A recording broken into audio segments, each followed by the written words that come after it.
1944년 6월 제2차 세계대전이 발발한 지 5년이 지난 시점에서 유럽의 미래는 위태로운 줄 위에 놓여 있었다. 서부 전선에서는 연합군이 프랑스를 해방하고 새로운 전선을 열기 위한 대규모 침공을 준비하고 있었다. 한편 베르흐테스가덴 위에 자리 잡은 바이엘은 알프스의 베르크호프 저택에서 아돌프 히틀러는 연합군의 상륙을 기다리고 있었다. 6월 3일 연합군이 침공을 위한 준비를 마무리하던 무렵 그 은신처에서는 긴장된 분위기 속에서 결혼식이 열렸다.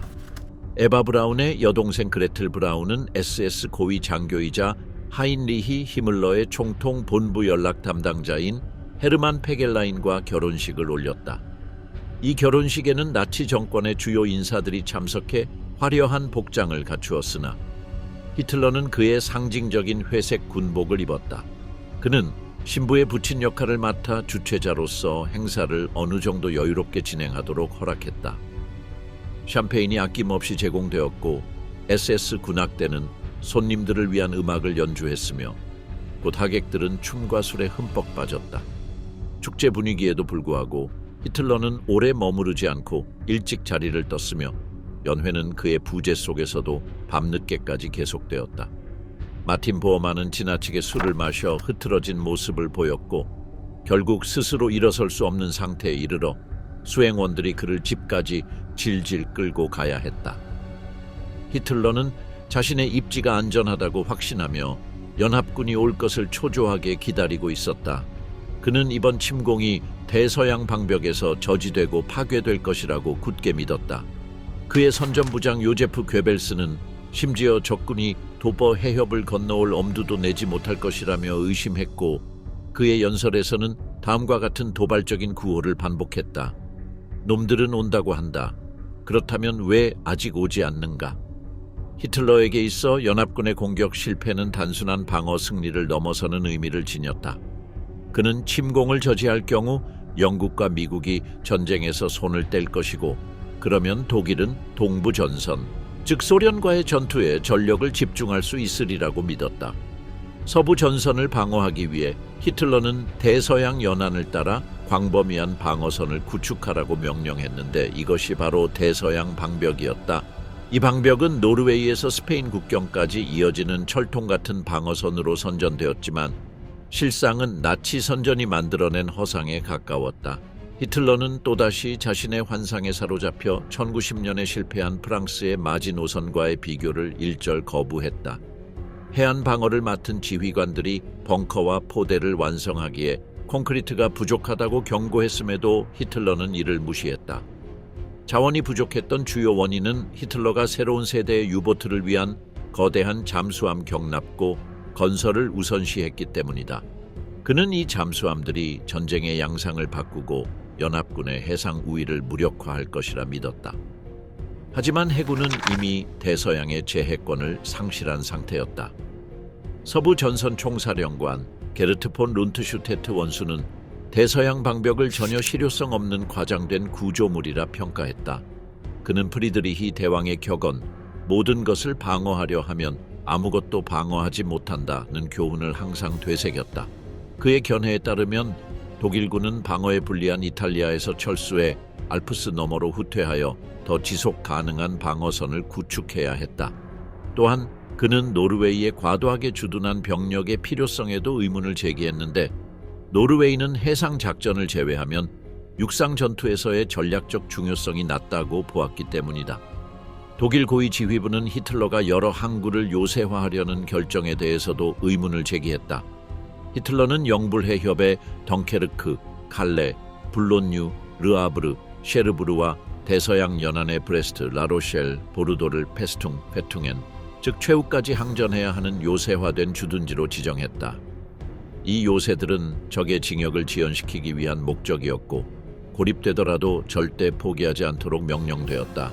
이 전략은 군 내부에서 비판을 초래했다.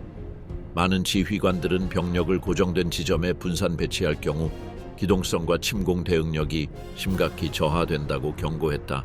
그러나 히틀러는 계획을 강행했으며 영국 해협의 채널 제도에 주둔 중인 사단의 이동을 금지했다. 그는 영국이 대륙의 다른 지역보다 이곳을 먼저 탈환할 것이라 판단했으며 이 병력을 프랑스로 이동시켜 독일 방어를 보강하자는 제안을 단호히 거절했다.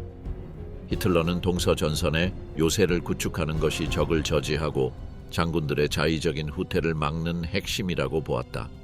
그의 전략은 수천 명의 병력을 고정된 진지에 묶어두었고 이는 독일 본토의 방어를 약화시키는 결과를 낳았다. 프랑스 북부에서는 12만 명이 요새화된 주둔지에 갇혀 다른 주요 방어 구역으로의 증원이 불가능해졌다. 이러한 거점 방어 명령은 기동성을 중시하던 독일 참모부의 전통적 원칙과 정면으로 충돌했다. 노르망디 상륙 작전, 독일의 관점에서 본 디데이. 히틀러는 영국 해협 방어 강화를 육군 집단비의 사령관인 에르빈 롬멜 원수에게 맡겼다. 롬멜은 정권에 충실한 추종자였으나 북아프리카에서 연합군의 공중 우위를 마주한 후 시각이 바뀌었다. 전략가이자 전쟁 영웅으로 명성이 높았음에도 그는 전쟁 수행 방식에 비판적이 되었다. 그는 사기가 꺾인 장군들에게 히틀러가 하는 연설을 냉소적으로 햇살 치료라고 부르곤 했다. 하지만 롬멜은 해안 방어 강화를 위한 노력을 결코 멈추지 않았다.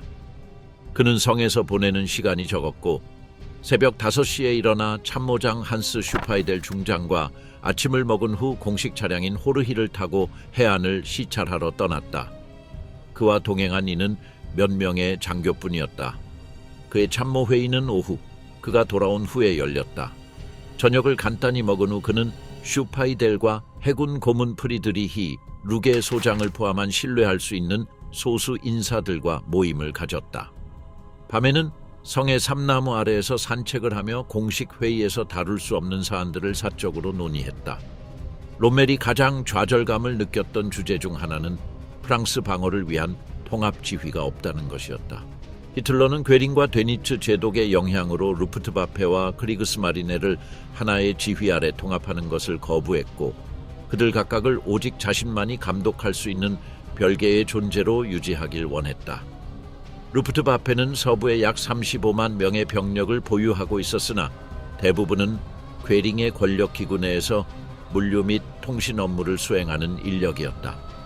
또한 괴링은 대공포를 육군 지휘 아래 두는 것을 거부하여 지상 방어와 공중 방어 간의 조율을 어렵게 만들었고 이는 연합군의 공격에 대한 취약성으로 이어졌다. 롬멜이 루프트바페의 비효율성에 좌절을 표현할 때마다 히틀러의 본부는 곧 출시될 제트 전투기와 비밀 무기가 영국의 항복을 이끌 것이라는 약속으로 그를 달랬다. 그러나 롬멜은 이 같은 발표를 신뢰하지 않았고 실질적으로 작전에서 자신의 재량이 전무하다는 것을 알고 있었다. 그는 점점 더 연합군이 노르망디를 상륙 지점으로 선택할 것이라 확신하며 해당 지역의 해안 방어를 자주 점검했다. 그는 나중에 오마하 해변으로 알려질 만의 지형이 연합군이 이탈리아에 상륙한 살레르노와 비슷하다는 점을 관찰했다. 그는 전투의 결과가 처음 이틀 내에 결정될 것이라고 믿고 방어를 강화하는 데 전력을 기울였다. 방어 시설을 강화하기 위해 1940년 포획한 프랑스 전차의 포탑이 콘크리트 벙커에 재사용되었으며 이는 북아프리카 전투를 기념해 토브루크라는 별명이 붙었다. 롬멜은 공수부대의 상륙을 방해할 장애물 건설도 장려했다. 프랑스 노동자와 이탈리아 전쟁 포로의 노동력을 이용해 독일 낙하산 부대가 상륙 가능 지역으로 식별한 들판과 초원에 거대한 나무 말뚝이 세워졌고 그 형태와 배치로 인해 롬멜의 아스파라거스라 불렸다. 롬멜의 지속적인 서부 전선 시찰은 병력 훈련에 영향을 주었다. 요새화에 집중한 나머지 훈련 기회가 줄어들었고 탄약 부족으로 사격 훈련도 제한되며 독일 부대의 명중률에 부정적 영향을 미쳤다. 서부에 배치된 독일군이 겉으로 보기에는 강력해 보였지만 실상은 달랐다.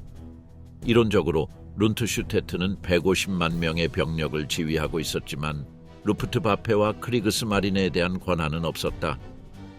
육군 소속 85만 병력 중 대부분의 36개 보병사단은 기동포병이 부족했으며 해안 방어 임무에 머물러 있었다. 이들 중 일부는 복부 부상이나 청력 문제를 가진 병사로 구성된 귀와 배 사단이었다. 프랑스에 배치된 사단은 너무 어린 신병이나 너무 노쇠한 병사들이 포함되어 있어 전투력에 문제가 있었다. 또한 SS 루프트와페 낙하산 부대, 기갑사단이 우선적으로 좋은 병력을 배정받았기에 서부의 보병 부대는 전력이 약화되었다. 그 결과 적절한 보충이 이루어지지 않자 기갑 부대는 오랜 전투에 투입되어 전투력이 저하되었다. 프랑스 주둔 독일군에는 알자스, 로렌, 룩셈부르크와 같은 합병 지역 출신 병사들과 독일계 출신 외국인인 폴크스도이처도 포함되었다. 이들 중 다수는 언어 문제로 인해 부대 내 통합이 어려웠다. 강제 징집된 폴란드 청년들도 선택권 없이 전선에 보내졌고, 이들을 지휘하던 독일 장교와 하사관들은 전투 중 이들이 반기를 들까 두려워했다. 이러한 불신은 근거가 있었으며 다수의 외국인 병사들이 탈영하여 프랑스 저항군에 합류했다. 352 보병사단은 디데이 상륙작전 당시 독일군 중 가장 눈에 띈 부대로 오마하 해변과 골드 해변의 주요 방어부대였다. 1943년 11월 생로에서 디트리히 크라이스 중장의 지휘하에 창설되었으며 동부전선 참전 용사, 신병, 독일계 병사들로 구성되었다.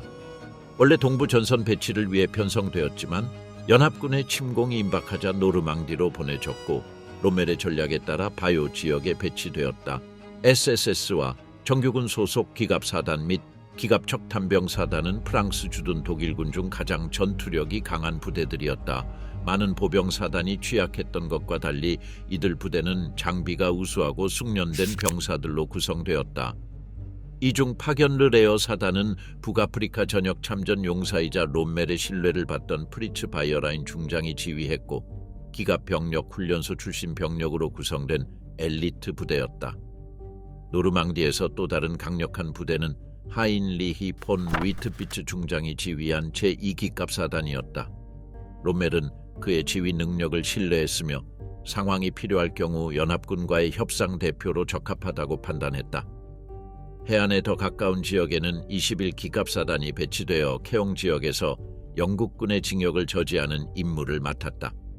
그러나 이 부대는 최신형 판터나 티거 전차 대신 마크포르 전차를 사용했고, 병력 중 상당수가 독일계 외국인으로 구성되어 있었다.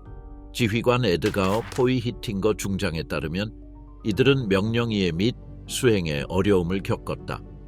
영국군의 동부 측면인 카용 인근에는 쿠르스크 전투 이후 가장 많은 SS 기갑사단이 집결해 있었다.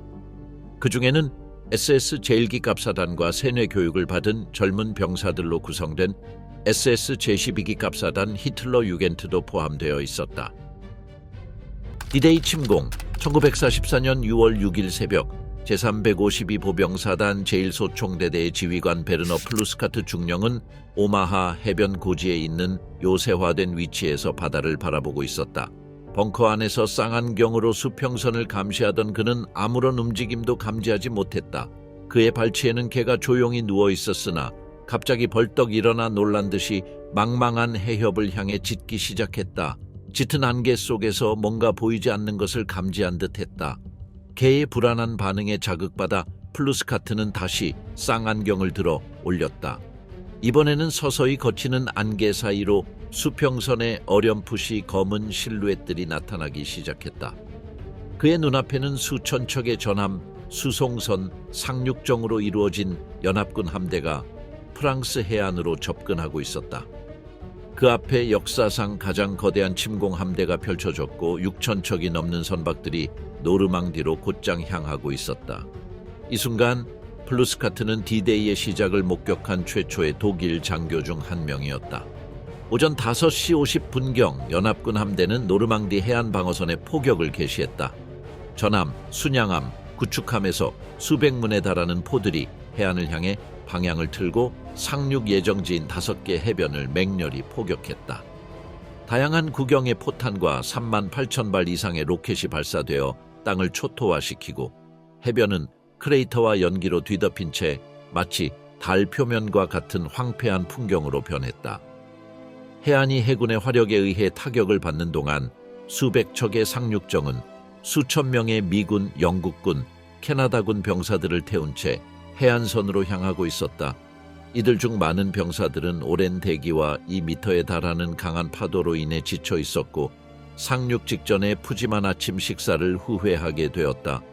통조림 고기 식량은 곧바로 다시 나왔고 상륙정의 흔들림은 전반적인 불쾌감을 가중시켰다. 멀미봉투는 이미 바닷물에 젖어 쉽게 찢어졌고 많은 병사들은 자신의 철모를 즉석 용기로 사용하여 물이 닿을 때마다 그것을 씻었다. 한편 독일군은 벙커와 참호 속에서 큰 손실 없이 포격을 견뎠다. 휴식을 취한 채 경계 태세에 있던 독일군은 무기를 준비한 상태로 상륙을 기다렸다. 1944년 6월 6일 오전 6시 30분 미군 제4보 병사단이 유타 해변 유타 비치이라 지정된 구역에 가장 먼저 상륙했다. 상륙 지점은 습지와 연결된 모래사장이었고 모래 언덕은 적의 약한 화력으로부터 약간의 은폐를 제공했다.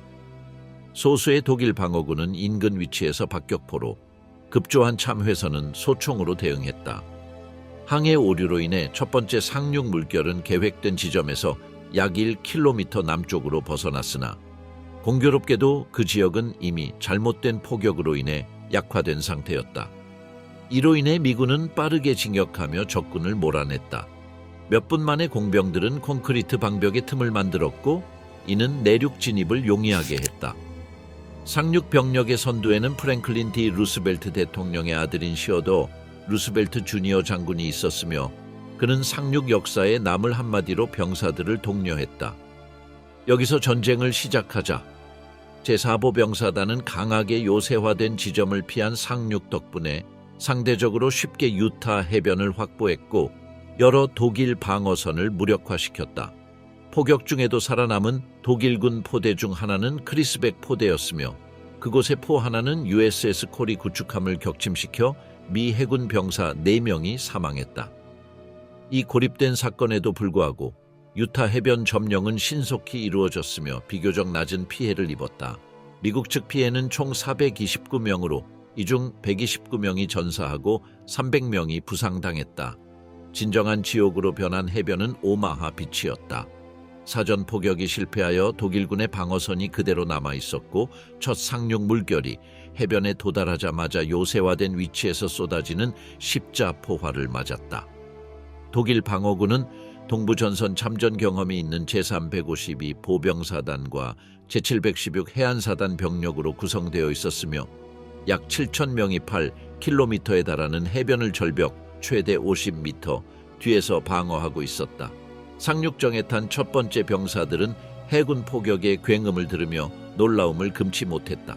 전함에서 발사된 포탄은 그들 머리 위를 지나며 마치 화물 열차처럼 하늘을 가로질렀다. 병사들은 상륙정 내부에 빽빽이 들어차 있었기 때문에 대부분 전방 시야가 차단되었고 일부만이 전면 램프 위쪽을 겨우 볼 수 있었다. 그중 일부는 바다 위에 죽은 물고기들이 떠다니는 것을 보았는데 이는 땅에 닿지 못한 로켓 공격의 결과일 가능성이 높았다. 램프가 열리자 독일군 기관총 사수들은 즉시 그 틈으로 집중 사격을 가했다. 일부 상륙정은 해안에서 멀리 떨어진 모래톱에 걸려버려 병사들이 상륙하기도 전에 맹렬한 사격에 노출되었다. 해안에 도달한 일부 상륙정은 즉시 전면 램프를 열고 병사들을 하선시켰지만 이들은 두 가지 치명적인 결말 중 하나를 맞이했다. 일부는 장비의 무게로 인해 바다에 빠져 익사했고 다른 일부는 배를 빠져나오기도 전에 적의 총탄에 맞아 쓰러졌다. 이 상륙정들은 너무나 쉽게 피격당해 곧 정어리 통조림이라는 별명을 얻었다. 오마하 해변 서쪽 구역에서는 제116 보병연대의 상륙정 하나가 램프를 여는 즉시 적의 사격에 맞아 3명의 소대장이 즉각 사망했고 여러 병사들이 함께 전사했다. 일부는 옆으로 몸을 던져 탈출을 시도했으나 그마저도 피격되었다. 승무원 중 2명은 즉사했다. 한 병사는 하선하자 처음엔 발목 높이까지 물이 있었지만 몇 걸음 뒤에는 허리까지 차올라 수영을 해야 했고 상륙 저지용 강철 장애물 뒤로 몸을 숨겼다. 총탄은 그 금속에 박히며 튕겨나갔고 하나는 그의 배낭을 뚫었지만 다행히 부상은 없었다. 해안의 여러 지점에서 램프가 열리자 병사들은 물로 뛰어들었고 많은 곳에서 수심은 그들을 완전히 덮었다. 다수의 병사들이 수영을 못했다. 이들은 살기 위해 무기와 배낭을 버렸지만 뒤에 있던 병사들은 그들이 장비 무게로 가라앉는 모습을 보며 공포에 질렸다.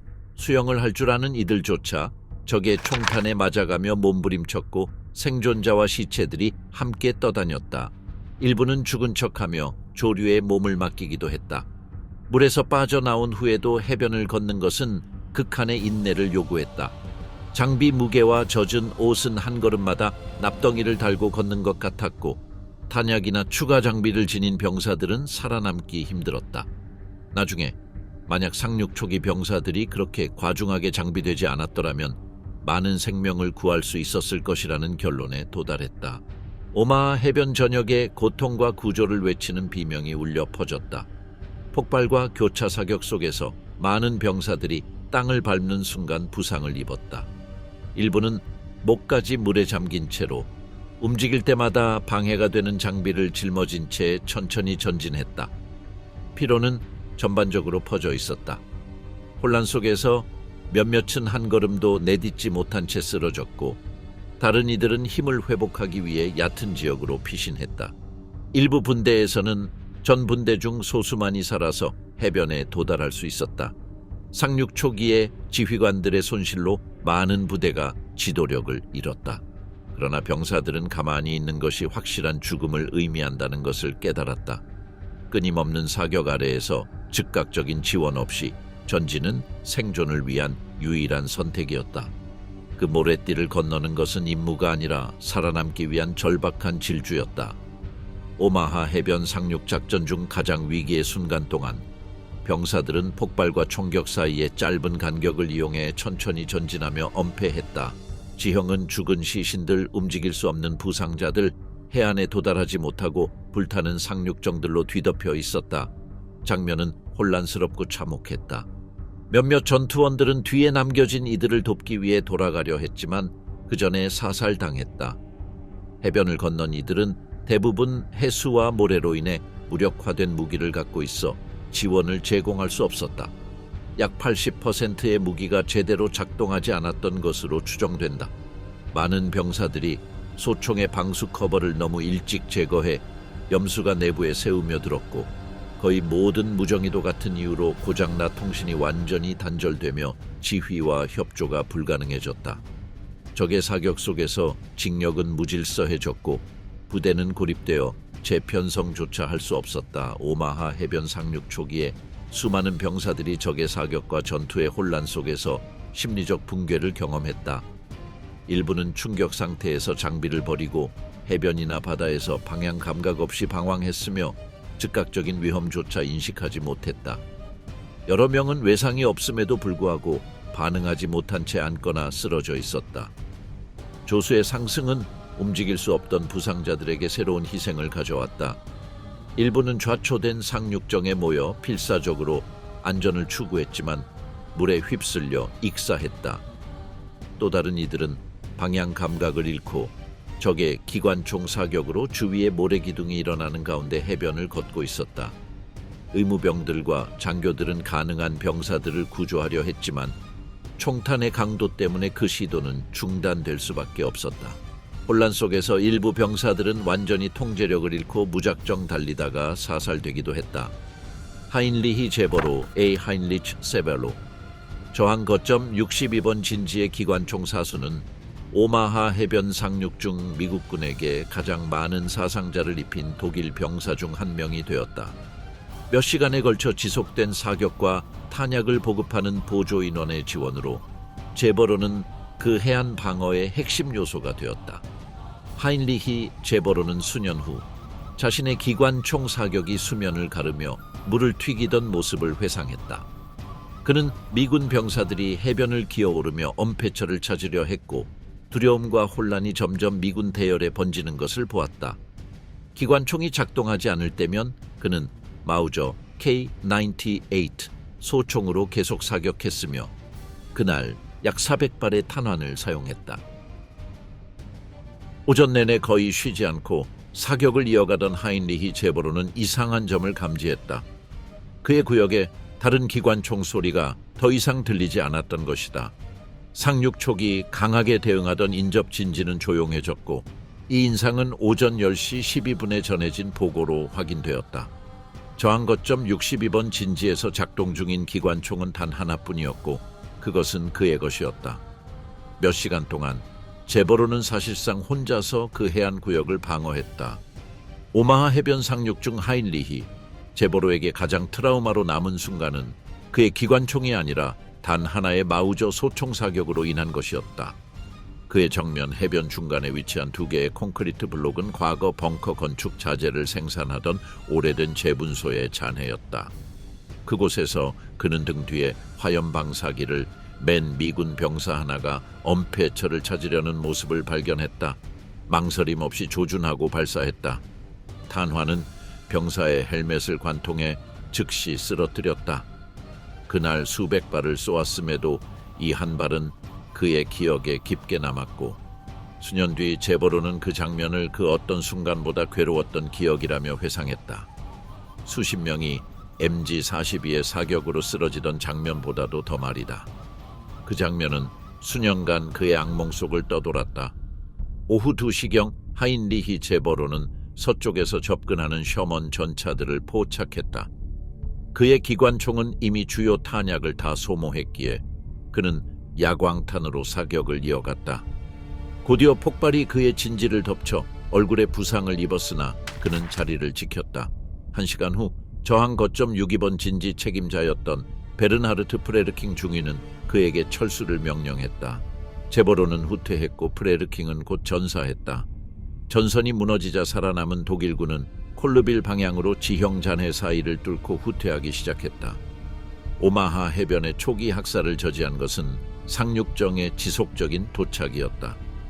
새로운 병력이 해변을 점점 메우기 시작했고 미군 병사들은 물에서 나와 해변에 모여 점차 전진했다. 그러나 여전히 기관총, 독일 포병, 매설된 지뢰들이 막대한 피해를 입혔다. 불과 몇 분 만에 몽레 물랭구역에 상륙한 제116 보병연대의 장교 및 하사관 전원이 전사했다. 강한 파도로 인해 셔먼 전차 29대 중 27대가 해안에 도달하기도 전에 침몰했고 2대만이 해안에 도착했지만 끌려다니다가 무력화되었다. 몇몇 구역에서는 부대가 75% 이상의 피해를 입었다. 지원 없이 징역할 수 없게 되자 생존자들은 즉석 참호를 파거나 프리지아의 말 같은 장애물, 둔덕 뒤에 몸을 숨겼다. 그 순간 공세는 멈추었고 해변은 죽음의 덫이 되었다. 1944년 6월 6일 오전 오마하 해변에서의 처참한 학살이 끝나고 마지막 전투가 마무리되는 동안 노르망디 전선의 다른 구역들은 다양한 성공과 장애를 보여주고 있었다. 최서단에서는 제2대대 레인저들이 적의 사격 아래서 위험한 등반을 마치고 푸엥트 뒤 오크 임무를 완수했다. 그들은 정상에 도달했지만 파괴해야 할 대포는 이미 없었고 몇 시간 후 내륙에서 발견된 뒤 소규모 정찰대가 이를 파괴했다. 유타 해변에서는 미군의 운이 따랐다. 제4보병사단은 항해 실수로 인해 요새화가 덜 된 구역에 상륙했고 그 우연이 유리한 방향으로 작용했다. 몇 시간 만에 최소한의 피해로 구역을 확보하고 조직적인 저항 없이 독일군 방어선을 무력화했다. 동쪽으로는 골드 해변에서 영국군의 징역이 이루어졌다. 저10보병사단이 이끄는 영국군은 흩어진 저항에 맞섰지만 내륙으로 진입하는 데 성공했다. 하멜과라 리비에르 같은 일부 지점에서는 저항이 있었고 그로 인해 피해가 발생했다. 주노 해변에서는 캐나다군이 더 강한 방어에 직면했다. 해안 장애물, 지뢰, 교차 사격은 첫 파도에 심각한 피해를 입혔다.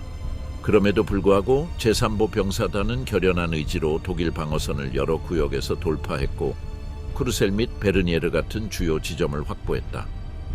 이 징역은 높은 대가를 치렀지만 전고전의 구역을 공고히 할 수 있었다. 마지막으로 소드 해변에서는 영국군과 연합특공대가 해군 화력 지원과 전차 지원 속에 상륙했다. 독일 어뢰정에 의해 구축함 한 척이 침몰했음에도 불구하고 병력은 빠르게 진격하여 해안 방어와 인근 지역을 확보했다. 조직력과 초기 추진력이 내륙 진격을 용이하게 했다. 전고 무렵 엄청난 대가를 치르고 오마하 해변이 미국군의 통제에 들어갔고 나머지 연합군 해변들도 확보되었다. 아직 제거해야 할 저항과 정리할 구역이 남아 있었지만 상륙 작전은 주된 목표를 달성했다. 노르망디 해안에 강력한 거점을 구축한 것이다. 히틀러 디데이의 아침에 깨어나다 침공이 시작되었다. 그날 아침 히틀러는 오전 8시에 일어났고 그때 연합군이 노르망디 해안에 상륙했다는 보고를 받았다. 즉시 그는 육군 최고 지휘부와 긴급 회의를 소집했으며 이 회의에는 비렐름 카이텔 장군과 알프레트 요들 장군이 참석했다. 상황 보고를 들은 후 총통은 자신감 있는 모습을 보였고 제21기 갑사단의 배치를 승인했다.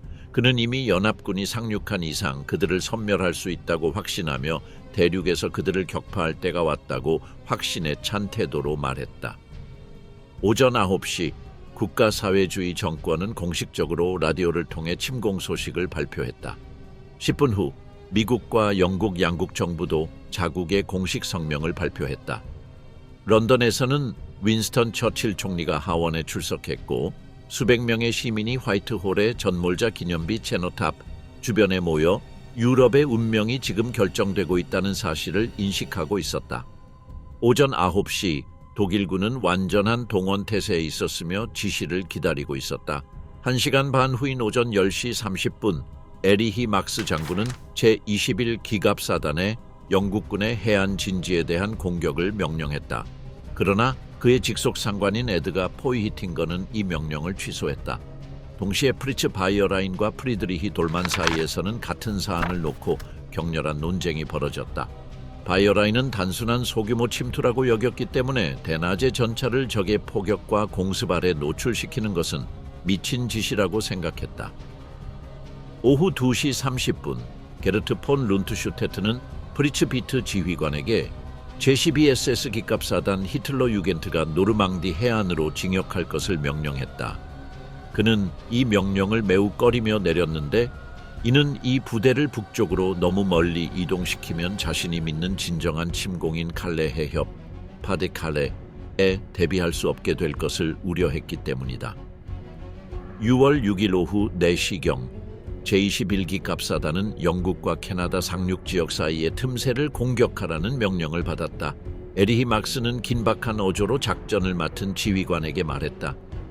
영국군을 바다로 몰아넣지 못하면 우리는 전쟁에서 패배하게 된다.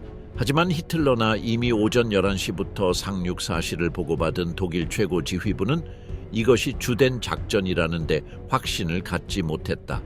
그들은 여전히 진짜 타격은 앞으로 있을 것이라고 믿었다. 오후 4시 30분경 제21 기갑사단은 공격을 개시했고 이는 연합군 지도에서는 붉은색 숫자 2로 표시되어 있었다. 공격은 강력히 격퇴당했고 사단은 캉첸 방향으로 후퇴했다. 독일 지휘관은 상반된 설명을 내놓았는데 그는 동쪽으로 이동 중인 연합군 항공기 600대를 목격했고 자신이 고립될 것을 우려했다고 주장했다. 다른 보고서에 따르면 그의 부대는 연합군 전투폭격기, 파이어플라이 전차, 대전차포, 해군 포격에 의해 큰 피해를 입었다. 일부 자료는 그가 124대의 전차 중 70대를 잃었다고 주장하며 다른 자료는 철수 시에도 여전히 70대를 보유하고 있었다고 한다. 해질 무렵 오후 10시경 제12 SS 기갑사단의 선발 병력이 오른강에 도달했으나 대부분의 전차는 연료 부족으로 움직이지 못했다. 지휘관 프리츠 비트는 걱정하지 않는 모습을 보였다. 같은 시각 제1SS 기갑군단은 캉이 아닌 팔레즈로 이동하라는 명령을 받았다. 얼마 후 제17SS 기갑 척탄병사단 괴츠 폰 베를리 힝겐도 노르망디로 진군하라는 명령을 받았지만 그들은 6월 10일에야 도착할 수 있었다. 너무 늦었다. 최고지휘부는 여전히 모든 것이 기만 작전이라고 믿었다. 그들은 연합군이 교활하게 움직이고 있으며 진짜 침공은 아직 시작되지 않았다고 생각했다. 수년 후 일부 고위 지휘관들은 히틀러가 자고 있었다거나 비활성 상태였다는 주장으로 자신들의 혼란을 변명하려 했지만 진실은 달랐다. 연합군의 정보 작전은 실로 탁월했다. 독일군의 첫 본격적인 공격 명령은 상륙이 시작된 지 무려 14시간이 지난 6월 7일 0시 7분에야 발효되었다. 그들은 연합군이 물류상의 이유로 항구를 공격할 것이라 가정했고 그 점에서는 완전히 틀렸다고는 할 수 없었다. 다만 연합군이 자체적으로 부유식 항구를 가져올 것이라고는 예상하지 못했다. 디데이 말 소드 해변에 진지를 구축한 영국군 지휘부는 항 점령 실패에 대해 지나치게 낙관적인 태도를 보였으며 다음날 도시를 점령할 수 있을 것이라고 잘못 확신하고 있었다. 제스물한 기갑사단의 저항이 연합군 내부의 비현실적인 기대를 불러일으켰던 것이다. 그들이 아직 모르고 있었던 것은 진정한 악몽은 아직 시작되지 않았다는 사실이었다. 그들은 아직 히틀러 유겐트 사단을 상대하지 않았다. 또한 제21기갑사단의 진정한 화력은 전차가 아니라 전장에서 치명적인 위력을 발휘하는 88mm 대전차포 24문에 있었다는 점도 완전히 간과하고 있었다. 1944년 6월 7일 아침 영국군은 캉포이를 목표로 한 퍼치 작전의 일환으로 첫 공세를 시작했다. 그러나 이 징역은 독일군의 완강한 저항에 의해 곧 멈추었다. 연합군은 세 차례나 CBSS 기갑사단 히틀러 유겐트에게 격퇴당했으며 이 부대는 고작 17세, 18세의 젊은이들로 구성되었지만 상상을 초월하는 격렬함으로 싸웠다. 그들은 75mm 포를 장착한 판처 IVA 전차로 무장했으며 단순한 신병이 아니었다. 이 사단은 분명 와펜 SS 내에서 가장 이념적으로 결속력 있는 부대 중 하나였다. 그들의 상급 지휘관 대부분은 여러 전선을 경험한 라이프 슈타란테, 레입스탄다르테 출신이었다.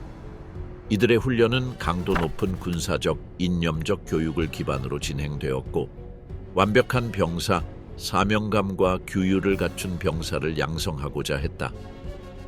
이 부대의 핵심 전력 중 하나는 무모한 자라 불리며 용감함으로 명성을 떨친 브레머 중령이 이끈 정찰대대였다.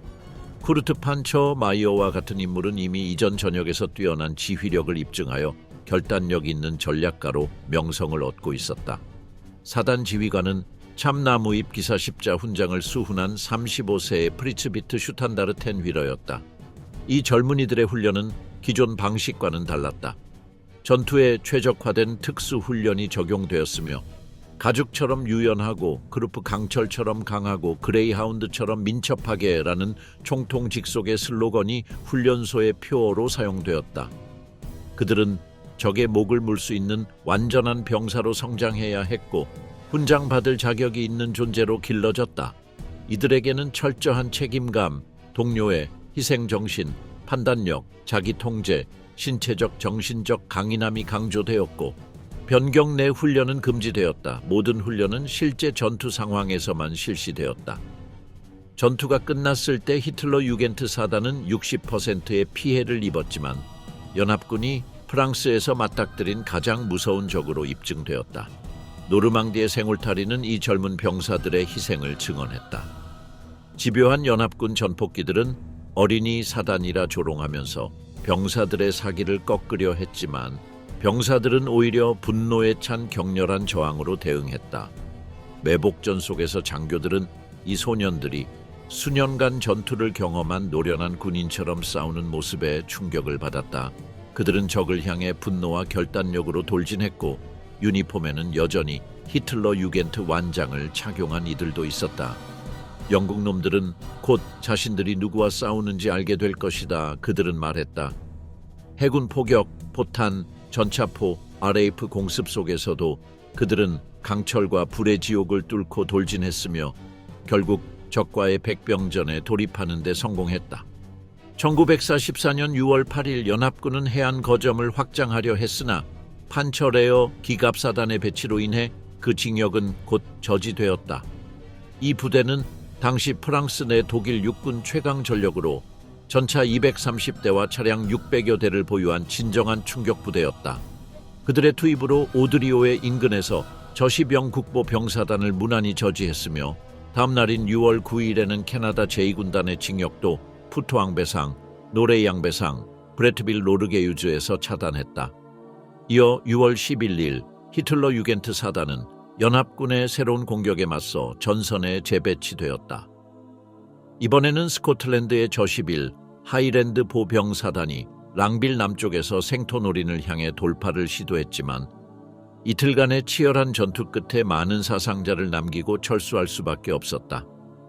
캉을 향한 영국 제2군의 징역이 지연된 데는 여러 이유가 있었으며 특히 이 지역의 지형은 큰 장애물이었다.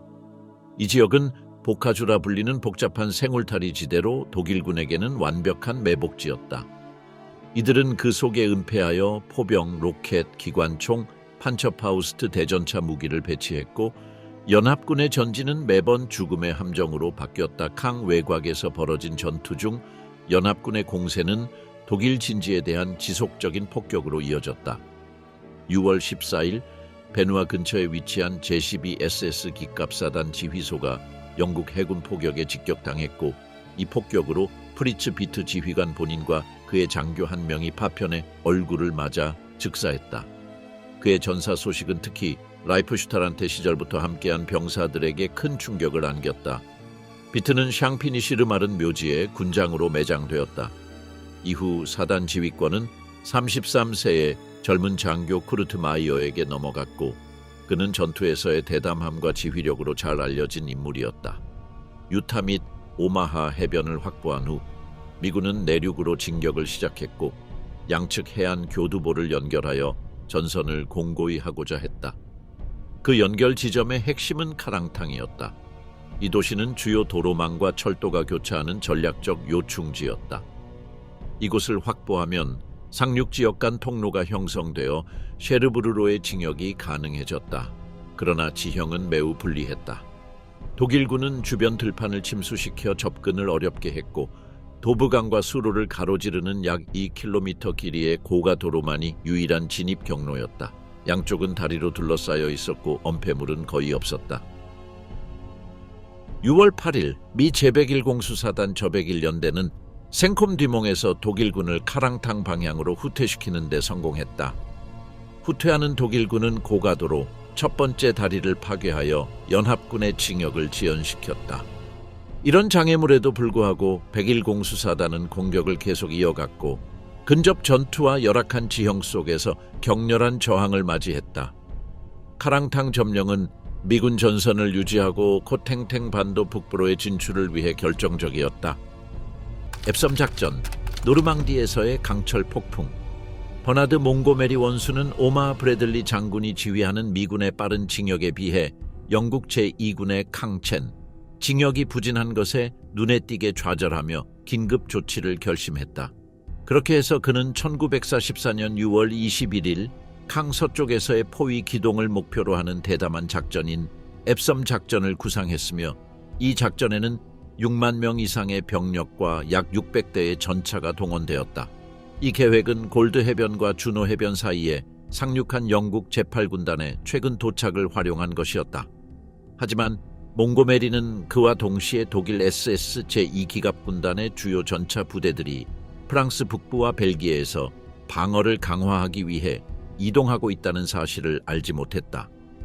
이들 부대에는 베르송에 배치된 제1SS 기갑사단 라이프슈탄다르테, 전략적 고지 111을 방어하던 제10SS 기갑사단 프룬즈베르크, 오돈강 남쪽 제방에 배치된 제9SS 기갑사단 펜슈타우펜, 노에 주둔한 제2SS 기갑사단 다스라이히가 포함되어 있었다. 여기에 더해 공군 제16사단 소속의 88mm 대공포 약 80문도 적의 징역을 저지하기 위해 준비되어 있었다. 정식 공세 개시 전인 6월 24에서 25일 사이에 영국 제2군은 부분적인 진전을 이루었고 이는 성공의 실마리를 제공했다. 전선 좌측에 배치된 영국 제3 10군단은 틸리쉬르술, 오드리오에, 크리스토 등의 마을을 점령했고 중앙의 제8군단은 르메닐 파트리, 휘토앙 배생, 노레앙 배생, 브레트빌 로르게이유즈를 탈환했다. 우측에서는 캐나다 제2군단이 로츠를 점령하는 데 성공했다. 또한 제49 보병사단 웨스트라이딩은 전략적 교차점 라우레를 향한 독립적인 진격을 시도했으나 독일군의 강력한 저항에 직면하여 퐁트네르 페스넬에서 진지를 확보하는 데 그쳤다. 1944년 6월 26일 오전 7시 앱섬 작전으로 알려진 공세가 본격적으로 시작되었다. 이는 700문 이상의 포병이 개시한 대규모 포격과 약 500회의 공습, 영국 해군의 순양함 3척의 해상 포격, 전함 MS 엘로버츠의 강력한 주포 사격으로 시작되었다. 30분 후인 오전 7시 30분 제15 스코틀랜드 보병사단이 징역을 개시하여 독일 방어선을 거의 4km 밀고 들어가라 골과 생망비호의 지역을 점령했다. 이 과정에서 화염 방사 전차 크로커다일 한 대가 독일 병사 에밀 뒤르의 용맹한 행동으로 파괴되었다. 그는 심각한 부상을 입은 상태에서도 판처파우스트 2발을 발사하고 자석 지뢰를 전차에 부착시켜 전차를 고철 더미로 만들었으며 그의 행동은 사후기사 십자 철십자 훈장으로 표창되었다. 스코틀랜드군은 쉐와 르오뒤, 보스크에도 부분적으로 진입했지만 진격은 곧 정체되었다. 독일군 병사들이 수풀이나 위장된 진지에서 기습 공격을 감행하여 상당한 사상자를 유발했고 많은 영국 전차들이 파괴되었다. 특히 쉐 지역에서는 제15사단이 200명의 병력을 잃었으며 제12S 히틀러 유겐트 사단의 부대들과 판처사 전차 88mm 대공포의 집중사격을 받았다. 오후 6시경 오돈강을 넘으려는 또 다른 시도는 실패로 끝났고 스코틀랜드군은 추가 사망자를 내야 했다. 6월 27일 공세 이틀째 되는 날 오전 5시 제시 빌기갑사단은 제사 13보 병사단 웨섹스의 지원을 받아 오돈강이 여러 지점을 건너려 했지만 무장친위대의 강력한 방어에 의해 저지당했다. 그럼에도 불구하고 제15 스코틀랜드 보병사단은 쉐와 르오뒤, 보스크를 완전히 점령하는 데 성공했으며 부대 중 하나는 투르모빌 다리를 확보하여 오돈강 남쪽 2개 불안정한 교두보를 형성했다. 이 교두보는 곧 그랭빌 지역을 확보하면서 확대되었다. 한편 가장 서쪽 전선에서는 영국 제30군단이 라우레를 점령하는 데 성공했으며 강 주변에서 제8군단의 징역과 합쳐져 영국군은 강 서쪽 전선에서 깊이 8km, 너비 4km의 돌출부를 형성했다. 6월 28일 작전의 셋째 날 앱섬 작전은 제한적인 징역을 이어갔다. 제15 스코틀랜드 보병사단은 몽드랭빌과 르발튀르에서 독일군을 몰아내며 후방을 안정시켰고 오돈강 교두보를 가브리 지역까지 확장했다. 그러나 모든 영국 부대가 같은 성과를 낸 것은 아니었다. 제11기 갑사단은 바롱 지역을 점령하면서 독일 방어선 깊숙이 진격했는데 이로 인해 그들은 무장친위대가 강력히 방어하던 악명 높은 112 고지에 도달하게 되었다. 이 고지는 대전차포가 정밀하게 배치된 요새화된 지역이었다. 셔먼 전차들이 고지에 오르려 할 때 그들은 쉽게 표적이 되었고 하나둘씩 고지에서의 직격사격에 의해 파괴되었다. 주변의 복하주 지형과 숲속에 숨겨진 중박격포와 포병부대는 간접 포격을 가하여 영국군을 괴멸시켰다.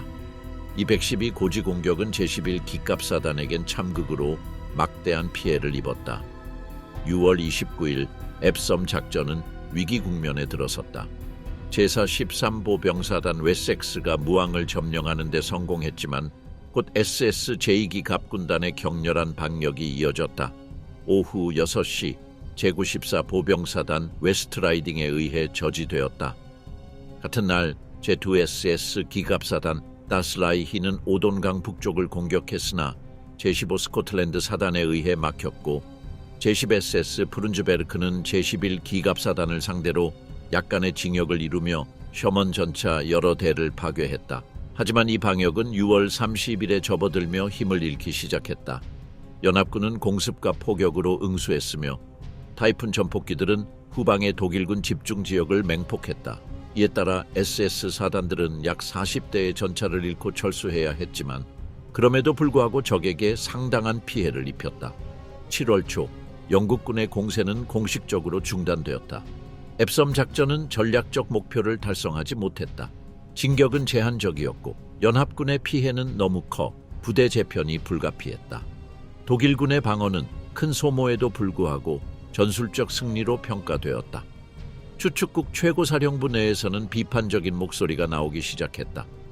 롬멜 원수와 룬트슈테트 원수는 히틀러에게 캉을 포기하고 남쪽에서 병력을 재편할 것을 제안했지만 히틀러는 이를 단호히 거부했다.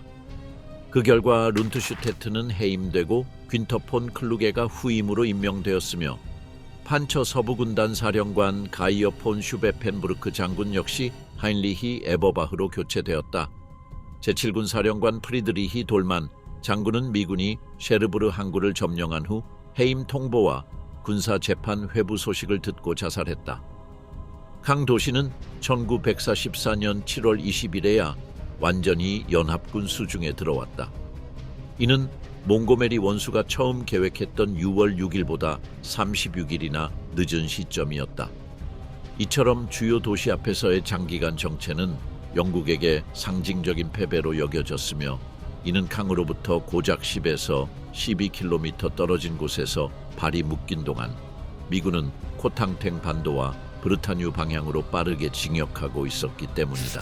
결국 몽고메리의 직접적인 라이벌인 조지 에스 패튼 장군은 아롱망슈에서 벌어진 코브라 작전을 통해 전선을 돌파했고 이는 독일군의 후퇴를 초래하며 유명한 팔레즈 포위망으로 이어졌고 이는 프랑스 내 독일군의 패망을 결정짓는 계기가 되었다. 전투의 치열함은 숫자에서도 드러난다.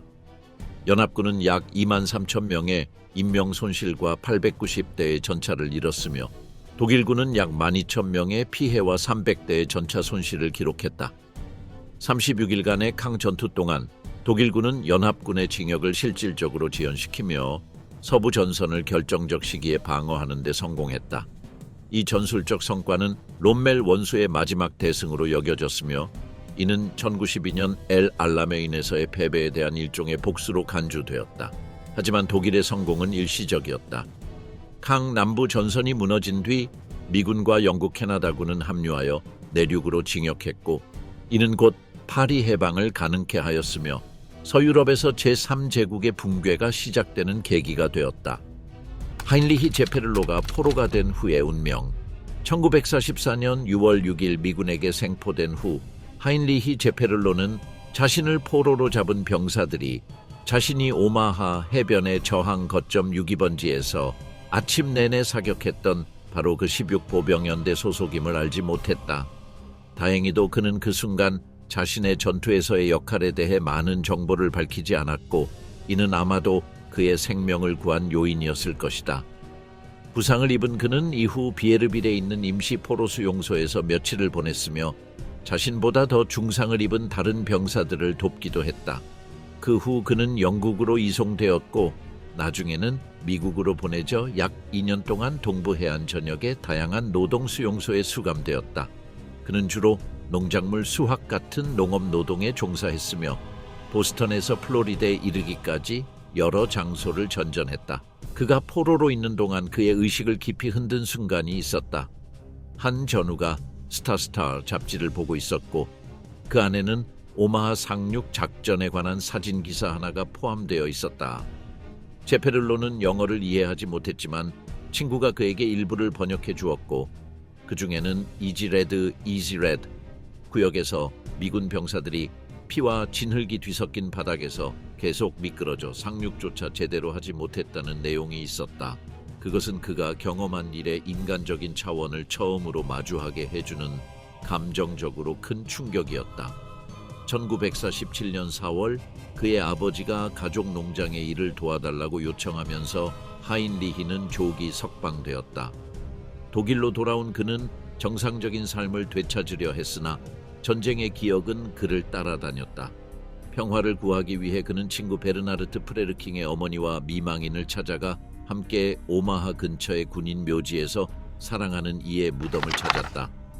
그는 또한 옛 연인 리자와도 재회했고 1949년에 그녀와 결혼했다. 수년 동안 그녀는 그가 과거를 이야기할 수 있는 유일한 피난처였다. 하인리히는 여러 차례 노르망디를 다시 방문했고 이해와 용서를 구했다. 세월이 지나면서 그는 양측 참전 용사들과도 만남을 가졌고 2000년에는 자신의 회고록을 출간했다. 이는 유명해지기 위한 것이 아니라 수십 년 동안 짊어져온 감정적 짐을 내려놓기 위한 치유의 행위였다. 그는 2006년에 세상을 떠났다. 오늘날에도 WN-60이 거점은 여전히 보존되어 있으며 오마하의 지옥을 살아남은 한 젊은이의 이야기를 말없이 증언하고 있다.